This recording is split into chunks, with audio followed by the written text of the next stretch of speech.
I don't know. To me, I think just as scary as bears. Yeah, this guy was, this was in the rut.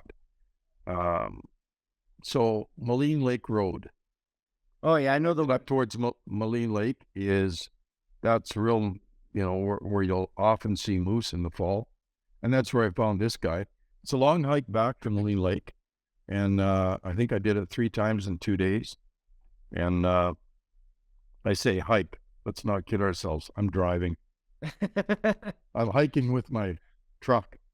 Uh, but this guy was following a cow around, a cow that had a calf. So I got a few pictures of them. But this is a pretty nice bull for park bull for Alberta. Doesn't really compare to to the ones in the Yukon, but still, he's a pretty nice bull. He had one thing on his mind, and he wasn't particularly concerned with me. I remember when we first moved out to Alberta, we lived in Edmonton, but I took my wife and kids out to exactly that spot, Moline Lake Road, Yeah, because we went to Moline Canyon, then we went to the Moline Overlook, we went yeah, up to Medicine Lake, and then we continued up to Moline Lake. And between Medicine Lake and Moline Lake, we saw a young moose there. It was just out in the yeah, middle of the road, so it was really nice to be able to get to see that. yeah. And that's what I was talking about timing.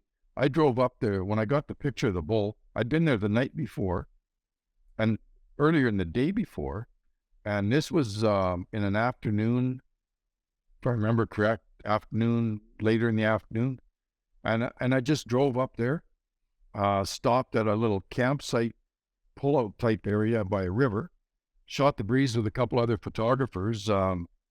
Mark, Mark, trying to remember his name, from Ontario, Mark Raycroft, maybe.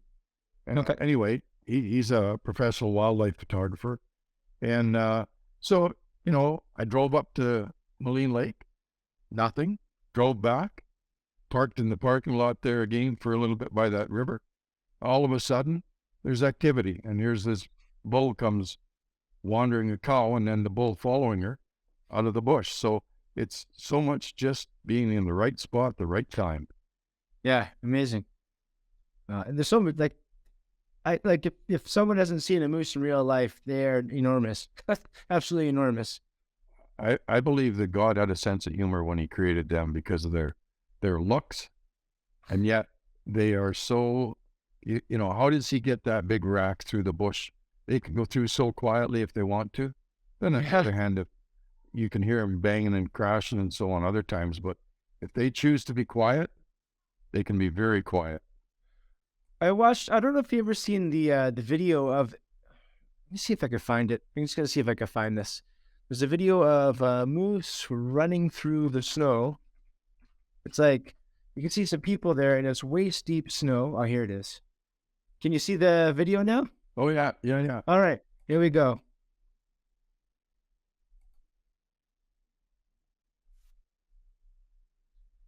Yeah, so let me just skip ahead here. Don't want to get busted for a copyright claim or anything. Here it is. Here he comes. Yeah, just like blast through, no problem. Yeah, Yeah, just blast through, plowing no through the problem. snow, just beating a trail, eh? Absolutely amazing. Like incredible creatures. Oh, where are we now? Here we are. And honestly, what you said, moose, a bull in rut, but a cow with a calf is really can be very unpredictable, very protective, Mhm. and really almost deadly. Like a cow moose is nothing to mess with. Yeah, any of them, like yeah, any of them. I see people, or see you see those videos like that, like the video we just watched, but the people are just trying to see how close they can get, for a cool Instagram video or something, and then they get trampled. Mm. you know? You know, it reminds me. Dan and I were heading up the Parkway on one of our beer trips, and there's a grizzly digging in the roots and so on, fairly close to the highway. So we stopped and we are just watching him, taking a few pictures. Up pulls a van, out gets a family. This lady sets up her 3 kids, not right at the bear, but up towards the bear. And then she goes back, so she gets a picture of the kids with the bear in the background. And they were close enough that I did mention to her that's probably not a real good idea. She didn't seem to have any concept, though, that that bear wasn't like a zoo bear. Could be a bit unpredictable, and what they were doing wasn't really that smart. So anyway, No. people do that sort of thing. I've seen a guy get almost put right into a vehicle by a bull elk. Oh my goodness. Some people's children. Well, yeah,